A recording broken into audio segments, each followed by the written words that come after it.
그렇습니다. 하나님 말씀은 우리 계속해서 고린도전서 3장, 오늘은 5절부터 9절 말씀입니다. 고린도전서 3장 5절로 9절 신약 266페이지, 저와 여러분이 한 절씩 교독하도록 하고 제일 마지막 절은 다 함께 큰 소리로 읽겠습니다. 성경 읽을 때 좀 더 큰 소리로 읽겠습니다. 그런즉 아볼로는 무엇이며 바울은 무엇이뇨? 저희는 주께서 각각 주신 대로 너희로 하여금 믿게 한 사역자들이니라. 나는 심었고 아볼로는 물을 주었으되 오직 하나님은 자라나게 하시느니. 그런즉 심는이나 물 주는 이는 아무것도 아니로되 오직 자라나게 하시는 하나님뿐이니라. 심는 이와 물 주는 이가 인간이나 각각 자기에 대한 대로 자기 사랑을 하리라. 함께합니다. 우리는 하나님의 동역자들이요 너희는 하나님의 밭이요 하나님의 집입니다. 아멘. 이 말씀을 통해서 하나님이 우리에게 큰 교훈과 깨달음을 주시기를 소원합니다. 네. 우리 오늘도 여전히 11번째 고린도전서 강해를 시작을 하게 되는데요. 오늘은 오늘 설교의 큰 주제는 아무것도 아닌 자라고 하는 주제입니다. 영어로 Mr. Nothing이라고 하는 주제인데요. 참된 사역자, 참된 교역자론에 대한 주제이기도 합니다. 오늘날 여기저기 참된 교회를 또는 참된 교역자를, 참된 목사를 찾아서 이리저리 헤매는 교인들이 상당히 많습니다. 제가 예전에 말씀드렸지만 가나안 성도가 있다고 했습니다. 거꾸로 하면 안나가 성도들이라고 했죠. 그 가나안 성도들은 진실한 목사를 찾아서 교회를 이리저리 찾아다니거나 옮겨다니는 교인들을 가리킵니다. 또 어떤 교인들은 자신은 예수님을 사랑하지만, 예수님을 너무너무 사랑하지만 교회는 사랑하지 않는다고 말하는 교인들도 있습니다. 또 하나님은 사랑하지만 예수 믿는 사람들은 좋아하지 않는다라고 말하는 사람들도 있습니다. 그렇다고 해서 그것들이 신앙과 믿음을 저버리고 교회를 떠나는 핑계가 될 수는 없을 것입니다. 그 누구도 자신의 불신앙에 대한 핑계를 다른 것으로 합리화해서는 안 됩니다. 그럼에도 불구하고 우리가 고린도 교회 상황들을 살펴보면서 고린도전서 11번째 강의를 시작하고 있는데, 교회를 찾아서 교인들이 이리저리 헤매는 그러한 교인들이 이 세상에 많아진 이유는 교회가 신뢰를 잃었기 때문이라고 할 수 있습니다. 오늘날 교회가, 목사들이, 교역자들이 성도들의 신뢰를 잃어버렸기 때문입니다. 그래서 교인들이 교회를 떠나고 또 다른 교회를 찾으며 또 다른 교회를 찾아서 이리저리 헤매는 일들이 발생하는 것이죠. 사랑하는 성도 여러분, 교인들이 목사, 장로를 신뢰하지 않습니다. 학생이 교수를 신뢰하지 않고 교수가 학생을 사랑하지 않습니다. 만약에 교회나 스승과 제자가 그런 관계가 되면 그것을 회복하는 것은 대단히 어려워집니다. 남편과 아내도 역시 신뢰가 한번 무너지게 되면 그것을 회복하는 것은 대단히 어려운 일이 됩니다. 신뢰라고 하는 것은 사람 사이에 한번 무너지기 시작하면 깊이 베인 상처만큼이나 회복하기 어려운 것이기 때문입니다. 신뢰를 쌓는 것은 어렵지만 신뢰를 잃어버리는 것은 쉽고 그 신뢰를 다시 회복하는 것은 더더군다나 더욱 어려운 일입니다. 오늘날 확실히 저와 여러분이 느끼기에 교회는, 교역자는 세상의 신뢰뿐 아니라 교인들의 신뢰마저도 잃어버린 것처럼 느껴지고 있는 현실입니다. 비신자들뿐만 아니라 신자들조차 의심의 눈초리로 교역자들을 대하고 있습니다.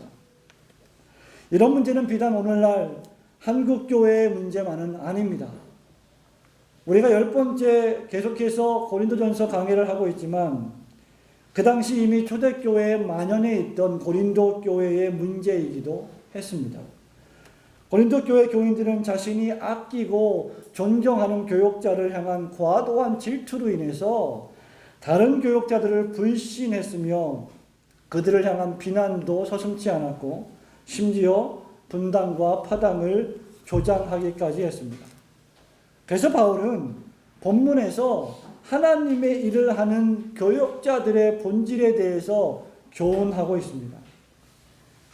이것은 오늘날 하나님의 집에서 일하는 모든 사역자들, 그리고 나아가 사역자가 되겠다고 신학교나 신학대학에 입학해서 공부하고 있는 모든 목회자 후보생들, 더 나아가서 하나님의 집에서 봉사하고 섬기는 모든 그리스도인들이 깊이 새겨들어야 할 말씀입니다.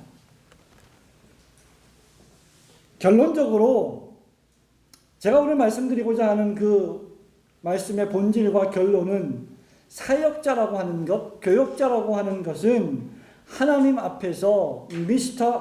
Nothing, 아무것도 아닌 자이다 라는 것입니다. 교역자는 아무것도 아닌 자이다. 더 노골적으로 말하면 목사는, 사역자는, 전도사는, 강도사는 무엇이라고 이름을 붙이든지 간에 하나님의 말씀을 증거하는 사람들이라고 하는 이름이 붙여진 모든 종류의 사람들은 하나님 앞에서 아무것도 아닌 자이다. 이게 무슨 말일까? 무엇보다도 우리는 먼저 이 아무것도 아닌 자가 어떤 자이냐? 하나님의 일꾼이다. 교역자는 하나님의 일꾼이다라고 하는 사실을 좀 강조할 필요가 있습니다.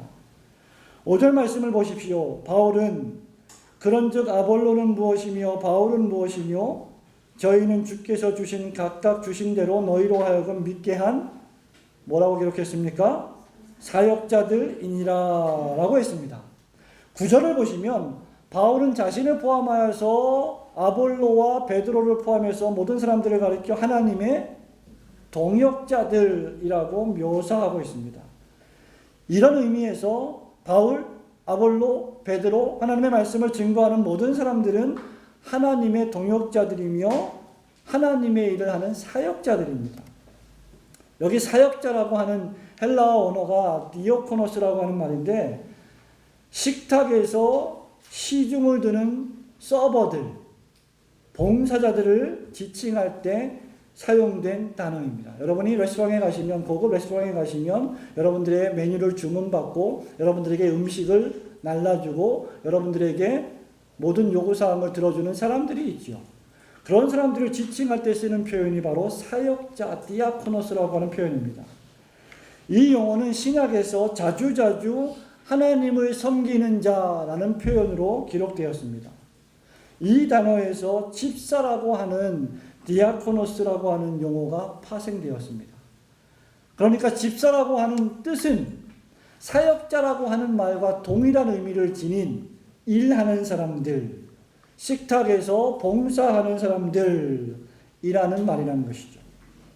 다른 말로 하면 교역자들은 군림하는 자들이 아니라 섬기는 자들이다는 말입니다. 명령하는 자들이 아니라 주님의 명령을 받아서 하나님의 사람들에게 복음을 전하는 일꾼들이다 그 말입니다. 교역자들은 일하는 사람들이라는 말입니다. worker, 어떤 의미에서 보면 노동자, 일하는 사람, 수고하는 사람이라는 말이죠. 하나님의 지시를 받아서 성도들을 시중 드는 자들을 가리킬 때 우리는 디아코노스, 사역자라고 말합니다. 성도를 섬기는 자라는 말입니다. 어떤 섬김입니까? 이 교역자들은 하나님의 일꾼인데 섬기는 자인데 누가복음 12장 42절 말씀에 보면 하나님의 집에서 때를 따라 하나님의 사람들에게 양식을 나누어 주는 섬김을 하는 사람들입니다. 교역자들이 성도들을 섬기는 사람들인데 어떤 섬김을 하는 사람들이냐? 지혜 있고 진실한 청지기가 되어 주인에게 그 집 종들을 맡아 때를 따라 양식을 나누어 주는 사람. 그런 의미에서 교역자는 말씀의 일꾼입니다. 말씀 사역이 교역자의 가장 중대한 사역입니다.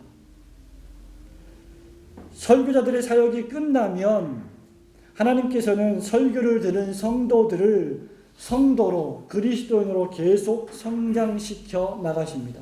그 일을 위해서 하나님이 교역자들을 부르시고 목사로 부르시고 설교자들로 부르시는 것이죠.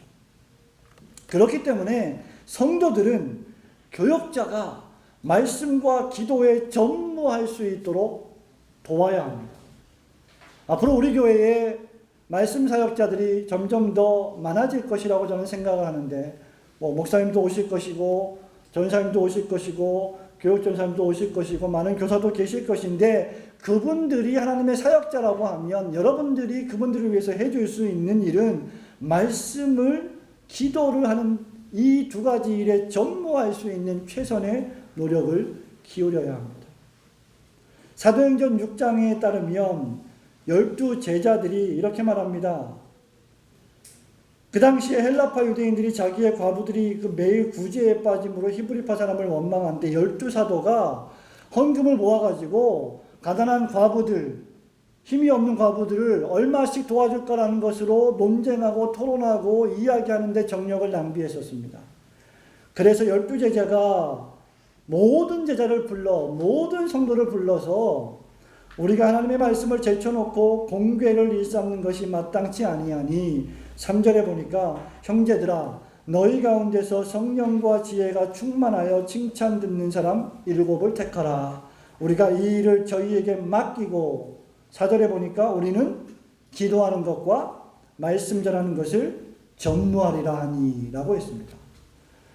그렇다고 하면 하나님의 일꾼, 교역자의 가장 중대한 사역은 말씀을 준비해서 설교하는 사역과 그것을 위해서 기도하는 사역이라는 거죠. 이 본질을 잃어버리면 목사는 본질을 놓치는 것이고 그 교회는 본질을 놓치는 교회가 되는 것입니다. 요한복음 21장에 따르면 부활하신 우리 예수 그리스도께서 베드로에게 나타나셔서 이렇게 말씀하십니다. 베드로야, 네가 이 많은 사람들보다 나를 더 사랑하느냐? 주여, 주께서 내가 주님을 사랑하는 줄 아시나이다. 그러니 그 다음 뭐라고 말씀합니까? 내 양을 먹이라. 내 양을 먹이라. 내 양을 치라. 사역자들은, 교역자들은 하나님이 맡겨주신 양무리들을 사랑하고 그들을 위해서 기도하고 그들을 위해서 양식을 준비하고 말씀을 준비하고 말씀을 잘 먹이고 그들을 돌보는, 그들이 질병에 걸리지 않았을까 늘 노심초사하면서 돌보고 고쳐주는 목양사역에 전무하는 자들입니다. 이런 과정을 통해서 교역자들은 하나님의 집이라고 하는 교회를 건설해 나가는 사람들입니다. 바울은 6절 말씀에 보면 이들을 가리켜서 뭐라고 표현했습니까? 6절 말씀을 다 함께 읽어보겠습니다. 6절 시작. 나는 심었고 자, 이렇게 하나님의 일꾼은 어떤 일을 하는 사람들이냐? 첫째, 심는 일, 둘째, 물 주는 일. 바울이 말합니다. 바울 나는 물을 주었고 심었고 아볼로는 뭐 했다? 그들에게 물을 주었다. 심고 물 주는 일. 이 둘은 고린도 교회에 모두 필요한 사역이었습니다. 그러니까 고린도 교회에는요, 바울도 필요했고 아볼로도 필요했다는 겁니다. 바울은 고린도 교회를 복음으로 증거해서 교회를 설립했습니다. 개척했습니다. 그것이 뭐예요? 심었다는 표현입니다. 아볼로는 그 교회 후임으로 가서 그 교회를 어떻게 했습니까? 목양하고 목회했고 가르쳤고 설교하고 교훈했습니다. 그래서 성경 말씀에 6절에 보니까 아볼로는 뭘 주었어요? 물을 주었다 그 말입니다. 여러분, 목사가 하는 일, 교역자가 하는 일은 복음을 전하고 교회를 개척하고 또 복음을 전하고 설교하고 말씀을 가르치는 모든 종류의 사역을 하는 자들이라는 말입니다. 그런 의미에서 교역자는 사업을 하는 자가 아닙니다. 그런 의미에서 교역자는 세속적인 사업을 하는 사람들이 아닙니다. 그들은 하나님의 말씀을 전하고 교회를 세워가고 성도들을 훈육하고 성도들을 그리스도의 제자로 만들어가는 일에 전무해야 되는 사람들입니다. 하나님께서 바로 이 일을 하라고 그들을 부르신 겁니다. 이것은 믿음의 일입니다. 하나님의 일꾼들이 해야 할 믿음의 일입니다. 하나님의 일을 하는 자들이다 그 말입니다. 그들이 하는 일이 너무너무 고귀하기 때문에 그래서 우리는 그 교역자들을 아끼고 존중하고 존경하고 사랑하는 것이죠. 교역자들이 고귀한 것이 아니라, 목사가 고귀한 것이 아니라, 목사가 맡고 있는 사명, 교역자가 담고 있는 그 엄청난 사명이 고귀하고 아름답고 영광스럽고 중대하기 때문에 그 일을 하고 있는 사람들이 중요해지는 것이죠. 그래서 그리스도인은 어떤 의미에서 보배입니다. 그리고 교역자는 정말 아름다운 보배입니다. 고린도후서 4장 7절에 바울에 따르면 우리가 이 보배를 질그릇에 가졌으니 이는 심히 큰 능력은 하나님께 있고 우리에게 있지 아니함을 알게 하려 함이라 라고 기록했습니다. 바울은 그리스도라고 하는 보배를 질그릇에 가졌다라고 표현합니다. 자기 자신은 질그릇처럼 보잘것없는 사람이지만 자기 자신 안에 그리스도가 계시기 때문에 바울이 귀하게 여겨지는 것입니다. 이런 의미에서 성도들은 마땅히 사역자들을, 교역자들을 존중해야 합니다. 왜냐하면 그의 사역이 고귀하기 때문이죠. 사도 바울은 디모데에게 편지하면서 디모데전서 5장 17절에서 이렇게 중대한 말을 합니다. 너희들이 잘 다스리는 장로들을 배나 존경할 자로 알되. 그 당시에 장로들은 가르치는 장로들도 있었고 행정하는 장로들도 있었습니다. 그런데 여기 뭐라고 말합니까? 잘 다스리는 장로들을 배나 존경하라. 그리고 나서 말씀과 가르침에 수고하는 이들에게는 더욱 그리할 것이니라고 기록을 하고 있습니다. 그러니까 말씀과 가르침에 수고하는 이들은 더욱더 큰 존경과 영광을 받아야 한다는 것입니다. 왜냐하면 그 사역이 중대하기 때문이라는 것이죠. 여러분 생각해 보십시오. 목사가 일주일 동안 얼마나 많은 일들을 감당하는지를 한번 상상해 보십시오.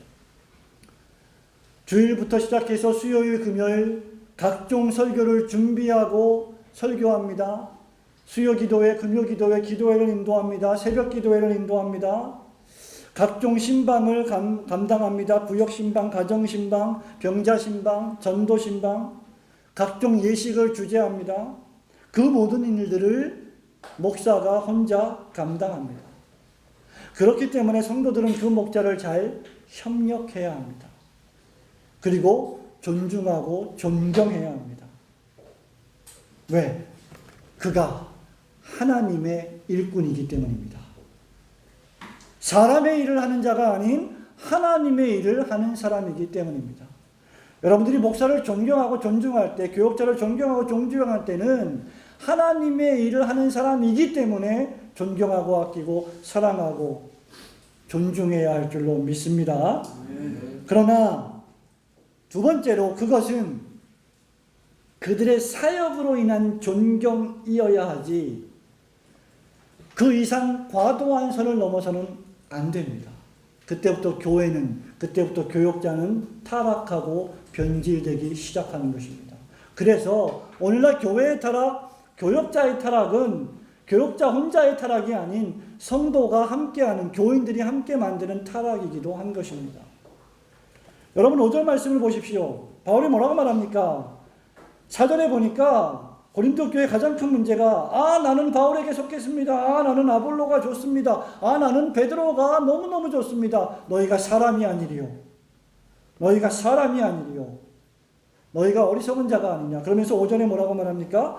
아볼로는 무엇이며 바울은 무엇이냐. 중대한 말씀입니다. 5절 말씀을 한번 큰 소리로 우리 읽어보겠습니다. 시작. 그런즉 아볼로는 무엇이며 바울은 무엇이며 저희는 주께서 하신 대로 너희와 하나님의 사역자들입니다. 아멘. 7절 말씀해 보니까 그런즉 씹는 이나 물주는 이는 아무것도 아니로되 라고 표현하고 있습니다. 여기 바울이나 아볼로는 무엇이냐라고 묻고 있습니다. 아볼로는 무엇이며 바울은 무엇이냐. 여기 무엇이냐라고 하는 헬라어 원어는 Who is Paul? Who is Apollos? 아볼로가 누구냐?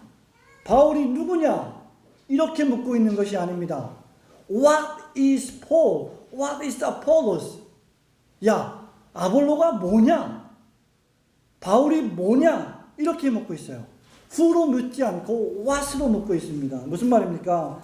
남성, 여성이라고 하는 인칭 대명사로 표현하지 않고 헬라어 티라라고 하는 단어인데 티라, 중성형으로 되어 있습니다. 무슨 말입니까? 바울이나 아볼로는 what, 무엇 외에 아무것도 아니다 라는 말입니다. 바울과 아볼로를 대단히 낮추는 표현으로 사용되었습니다. 우리가 당신은 누구입니까? 라고 묻지 당신은 뭡니까? 라고 묻습니까? 당신은 뭡니까? 라고 묻는 것은 대단히 낮춰서 표현하는 것이죠. 바울과 아볼로를 낮추어서 표현하고 있는 바울의 모습을 봅니다. 자기 자신을 포함해서 바울이 야, 내가 누구냐가 아니라 내가 무엇이냐? 아볼로가 무엇이냐? 라고 묻고 있는 것이죠. 7절에 보면 심는이나 물 주는 이는 아무것도 아니로되라고 말합니다. 여기 바울의 자기 선언, 바울의 자기 고백이 있습니다. 바울이 뭐라고 말합니까? I am nothing. 여러분, 이것이 우리 설교의 핵심입니다. 내가 아무것도 아니다. 이 자기 선언은 곧이어 나오는 주께서라고 하는 단어와 대조되고 있습니다.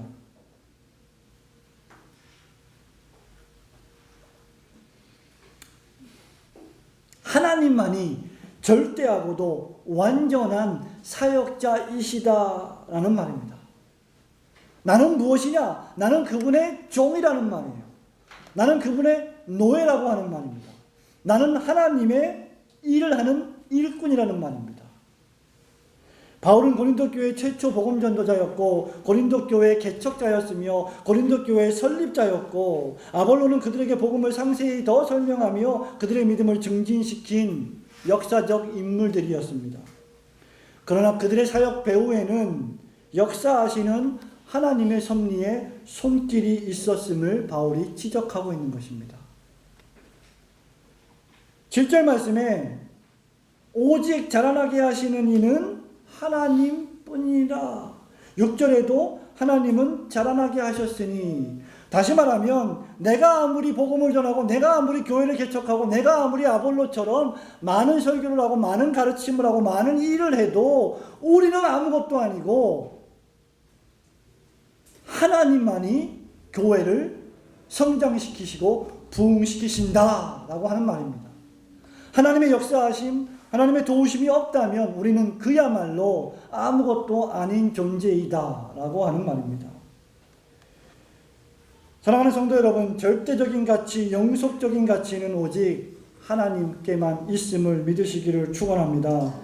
오직 하나님께만 영광을 돌려야 할 이유가 바로 여기에 있습니다. 사도 바울이 지금 나는 아무것도 아닌 자입니다. I am nothing 이라고 하는 말은 하나님, 나는 하나님 앞에서 아무 공로가 없는 자입니다 라고 하는 고백입니다. 사도 바울이 13개의 신약 성경의 편지를 쓰고 수없이 많은 교회를 개척하고 수없이 많은 선교 여행을 떠나고 엄청난 일을 했음에도 불구하고 바울은 지금 고린도 교회 교인들 앞에서 야, 이 사람들아, 왜 나를 바라보고 왜 나를 추앙하고 있느냐, 왜 아볼로를 바라보고 있느냐, 아볼로나 나는 아무것도 없다, 아무것도 아니다, 우리에게는 공로가 없다, 그런 고백을 하고 있는 거죠. 하나님 앞에서 나는 죄인일 뿐이다 라고 하는 자기 고백입니다. 모든 공로는 하나님의 은혜이다. 내가 지금까지 이루었던 모든 것들은 내가 이룬 것이 아니라 하나님이 하신 일이다 라는 고백입니다. 여러분, 이것이 하나님 앞에서 교역자들을 포함한 모든 그리스도인들의 자기 신앙 고백이어야 할 줄로 믿습니다. 오늘날 수많은 교회들이 문제에 직면하는 것은 하나님이 없고 예수 그리스도가 없고 성령의 역사하심이 없고 목사가 있고 장로가 있고 집사가 있고 권사가 있기 때문입니다. 사람 냄새가 풀풀 풍기는 교회가 되어가고 있기 때문에 고린도 교회들처럼 오늘날 우리의 교회들도 문제가 발생하고 있는 것입니다. 어느 목사님이 너무너무 위대한 사역을 했다. 아닙니다. 그 목사를 사용하시는 하나님이 위대하신 것입니다. 그런데 왜 여러분들은 그 목사를 하나님보다 더 높은 위치에 만들려고 하고 있습니까? 고린도전서 1장과 2장에서 우리가 무엇을 공부했습니까? 유대인들은 표적을 구하고 헬라인들은 지혜를 찾습니다. 왜 표적을 구하고 지혜를 찾습니까? 그것을 자랑하기 위해서입니다. 십자가는 자랑할 것이 못 됩니다. 십자가는 부끄러운 것입니다. 십자가는 창피하고 수치스러운 것입니다. 그래서 헬라인들은 학식과 철학을 자랑했고 유대인들은 표적과 기적과 이적을 자랑했습니다. 그것이 돋보이는 것이기 때문이죠. 우리가 이렇게 어마어마한 이적과 같은 기적과 같은 엄청난 일들을 해냈다라고 자랑하는 것이죠. 오늘날 현대인들도 똑같습니다. 오늘날 현대인들은 아마 제가 생각해 볼 때는 과거의 유대인들이나 헬라인들 못지않게 아니 오히려 더 자기 자신들을 자랑하고 싶어 합니다. 페이스북에 트위터에 각종 홈페이지에 자기 자신을 자랑합니다. 유명한 사람들과 정치인들과 사진을 찍은 것을 교회 홈페이지에다가 갖다 걸어놓고 나는 이런 사람이다라고 자랑합니다. 연예인과 내가 이런 친분이 있다라고 자랑합니다. 유명 스포츠 스타와 함께 사진을 찍고 그것을 자랑합니다. 무엇인가 되고픈 현대인들의 속성입니다.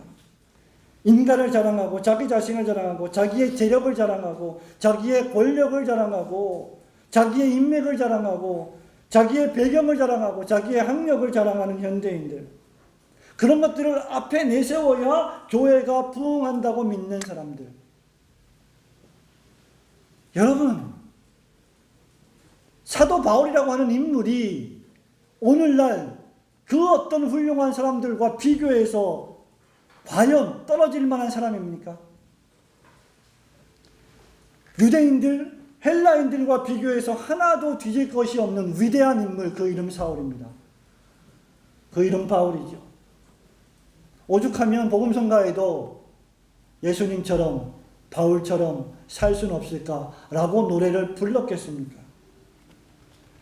그는 자랑할 만한 모든 요소를 다 갖추고 있던 사람이었지만 그가 자랑한 것은 오직 그리스도와 그의 십자가 뿐이었음을 믿으시기를 축원합니다. 그는 도리어 모든 영광을 하나님께 돌렸습니다.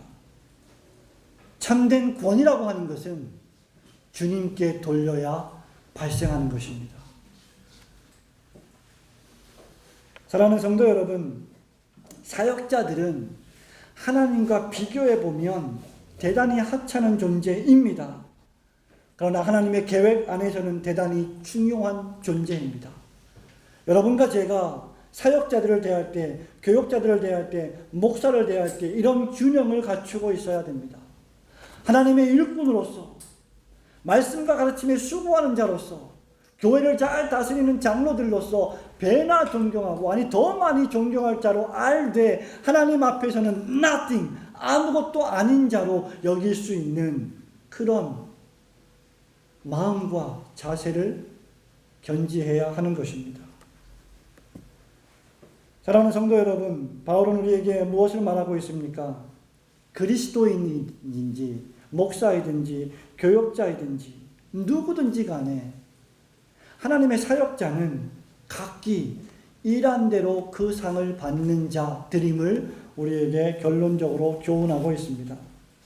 8절 말씀을 보십시오.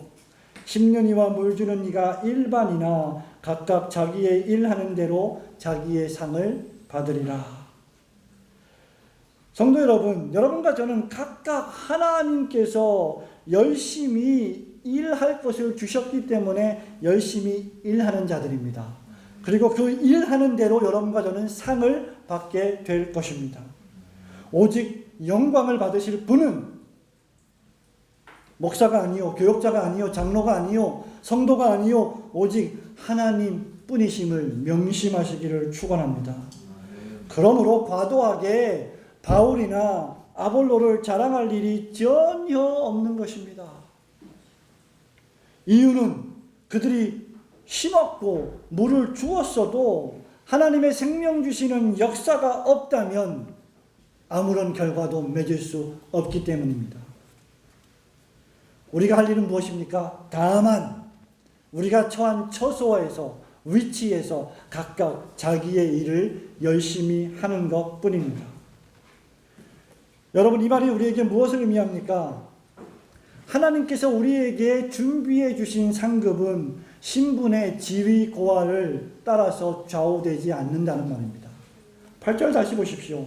심윤이와 물 주는 이가 뭐라고 했습니까? 일반이다. 무슨 말입니까? 똑같다. 내가 이 교회를 개척했는데, 내가 이 교회의 설립 멤버인데, 내가 없으면 이 교회가 태동이 안 됐는데, 아닙니다. 똑같습니다. 바울이나 아볼로는 똑같은 사람들입니다. 한 목적을 성취하는 한 종류의 사람입니다. 하나님의 집에는 신분의 지위 고하가 없다는 것입니다. 계급이 없다는 것입니다. 만약에 하나님의 집인 교회에 계급이 있다면 그것은 로마 카톨릭과 다를 바가 없을 것입니다. 교회를 개척했든 그 교회의 설립자이든 그 교회의 후임이든 그 교회의 부목사이든 그 교회의 전도사이든 그 교회의 그냥 그리스도인이든 처음 들어왔든 중간에 들어왔든 나중에 들어왔든 우리는 모두가 다 하나님의 일꾼들일 뿐임을 명심하시기를 축원합니다. 그러므로 우리는 절대로 텃세를 부려서는 안 됩니다. 그 교회의 유력한 재정 후원자이든 무엇이든지 간에 그 모든 것은 다 하나님이 하신 일이요. 그래서 사도 바울처럼 나의 나된 것은 오직 하나님의 은혜뿐입니다라고 고백할 수 있는 여러분과 저가 되어야 할 줄로 믿습니다. 이 말은 우리에게 무엇을 또 시사해 줍니까? 각자가 자기의 일을 해야 한다는 것을 의미합니다. 심는 이가 있습니다. 물 주는 이가 있습니다. 무슨 말입니까? 자신의 일이 있다는 거예요. 여러분과 저는, 여러분과 제가 잘할 수 있는 일이 있습니다. 자신의 일이 있고 자신이 잘할 수 있는 일이 있어요. 그 말은 무슨 말입니까? 자신이 잘 못하는 일도 있다는 말입니다. 심는 것을 잘하는 사람이 있고, 계속해서 개척을 잘하는 사람이 있고, 계속해서 교육을 잘하는 사람이 있고, 상담을 잘하는 사람이 있고, 계속해서 여러 종류의 여러 다양한 일들을 각기 다르게 잘하는 사람들이 있습니다. 그렇기 때문에 자신이 잘 못하는 일을 과도하게 남의 일에 간섭해서는 안 되는 것입니다. 그런 의미에서 교회에서는 뭐가 필요합니까? 팀 스피릿이 필요해요. 팀 워크, 팀의 정신. 우리 모두가 다 한 팀이다라고 하는 것. 얼마 전에 올림픽이었었나요? 월드컵이었었나요? 월드컵이었죠. 홍명보 감독이 이끄는 국가대표 축구팀의 슬로건이 뭐였습니까? One team, one spirit. 좋은 결과를 맺지 못했지만 그 슬로건은 대단히 좋은 슬로건입니다. 11명의 선수, 또 23명의 모든 엔트리에 들어가 있는 모든 선수가 하나의 팀이고 하나의 정신으로 연합되어 있지 않으면 그 팀은 붕괴되고 균열됩니다. 경기장에 나설 수 있는 선수는 11명 뿐입니다. 후보를 포함해도 14명, 5명밖에 되지 않습니다. 모든 선수가 다 경기에 뛸 수는 없습니다. 경기에 뛰지 못한다고 해서 짜증을 내고 불평을 하고 분당과 파당을 조장한다면 그것은 원스피릿이 되지 못하는 것이죠. 각각 자기가 잘하는 것을 열심히 하는 우리가 되어야 할 줄로 믿습니다. 마지막 세 번째는 무엇을 또 의미하고 있습니까? 일한 대로 상 받을 줄 알아야 하는 것이죠. 8절에 보니까 심는 이와 물 주는 이가 일반이나 각각 자기의 일하는 대로 상을 받으리라 하고 있습니다. 여러분, 이 말은 무슨 말이에요? 상이 있다는 말입니다. 어떤 종류의 상인지는 지금 중요하지 않습니다. 중요한 것은 하나님께서 우리에게 주실 상급이 있다는 것이고, 그 상급은 누구에게 주어지는 것이냐? 누구에게요? 심는 자에게, 물 주는 자에게. 다른 말로 하면 심지 않으면, 물 주지 않으면 상은 없습니다. 너무나 당연한 진리 아닙니까? 중간고사, 기말고사, 무슨 여러 가지 시험에 열심히 공부하지 않으면 상을 받을 수 없습니다. 열심히 일하지 않으면 열매를 맺을 수 없습니다.